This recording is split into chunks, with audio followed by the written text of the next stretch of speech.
Some of the things you hear me talk about, I talk about them because I am convinced that I have to start with the parents of Kenya. Na nasema hiyo kwa sababu juzi nimepatana na principals wote wa Kiharu. Wametumiwa circular mrefu na serikali. Na wanataka waongeze school fees ya day scholars. Ati vile mzazi amekuwa akilipa aongezewe 9,370 shillings from January of this year. Na ndio maana mimi mnasikia nikisema whatever it takes kama mimi mbunge wa Kiharu, I'll do it to make sure there is no fees increment in January for day school learners in the entire of Kenya.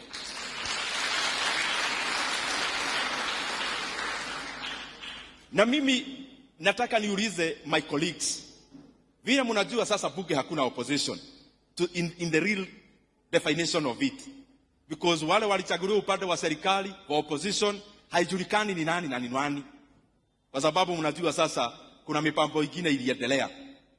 And I have said this, mimi kama mbunge wa Kiharu, even if I'll be the only solitary voice in Kenya to stand for education and the right thing, I'll do it and pay the price.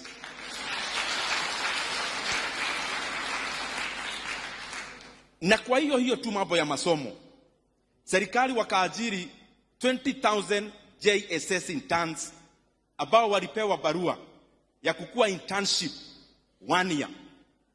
Sasa serikali na tunaona iko pesa mingi ya kufanya mambo ingine mingi, wanaambia hawa kaka zetu na dada zetu ati wanaendelea kuongeza mwaka ingine ya internship.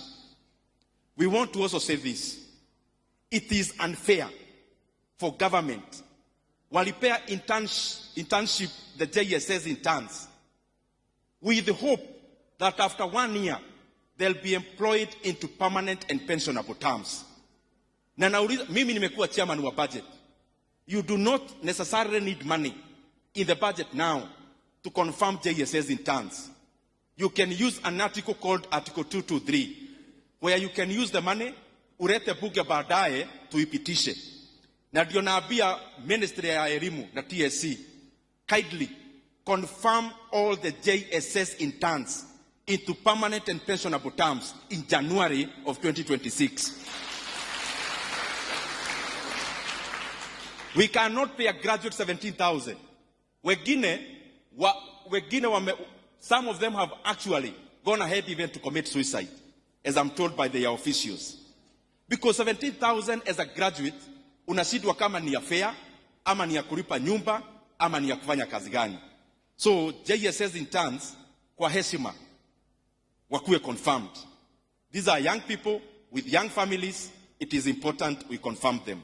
The very last thing I want to say, mimi provost vile umesema na muendelee kuniombea.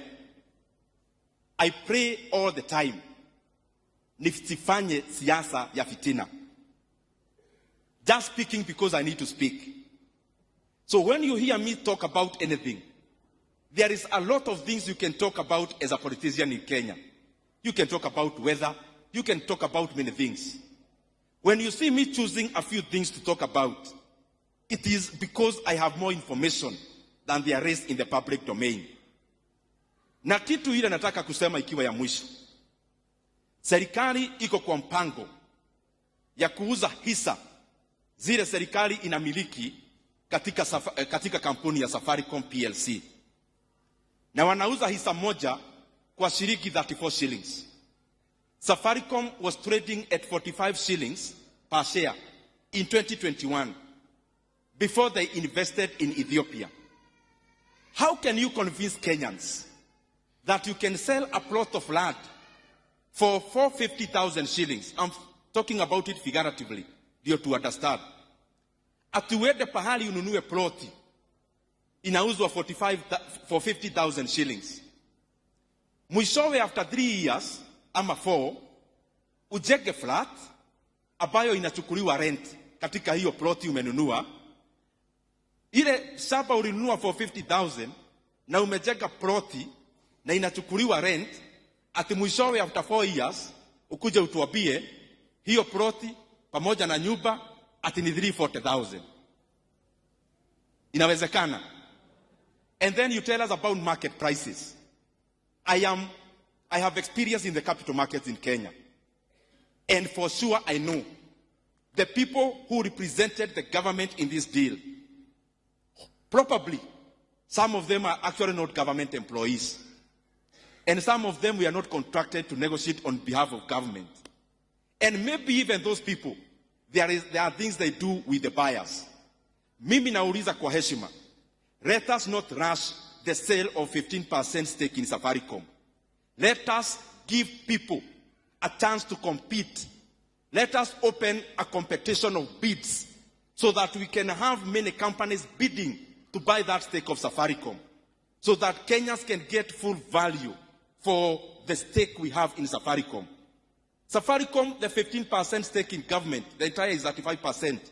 We own it, all of us as Kenyans, because the National Treasury owns those shares on my behalf and on behalf of all Kenyans. And therefore, when I am speaking about Safaricom, I am speaking as a Kenyan more than as a politician. That we can get more money to build roads, more money to build many things in Kenya, kusogeza uchumi mbele. Na kama hakuna self-interest, kama hakuna mtu ameweka ubinafsi katika uuzaji wa hisa za Safaricom, what is the secrecy for? Just tell Kenyans, tunauza hisa hii pesa. Pengine wa Kenya wakainunua wao wenyewe na bei ya juu kiasi. Or you open up to many other telcos to also bid that share or that stake so that Kenyans can get much more. Na kwa hiyo mimi nahuzunika. Ati serikali imeenda katika hiyo transaction, ile dividend Kenya ama nchi ya Kenya inafaa ichukue for the next many years. Serikali wakasema sisi hatutaki kugoja, tunataka hiyo dividend saa hii. Mimi nauliza viongozi wa serikali, we must stop concentrating and binding up Kenya with the mentality of the elections in 2027 only. Kenya inahitaji pesa saa hii, in the next 3 years, in the next 5 years. Let us not continue to securitize future government revenue to gain political capital today. Kama ni dividend ya Safaricom, kila mwaka Kenya inahitaji pesa ya kulipa walimu, ya kujenga barabara.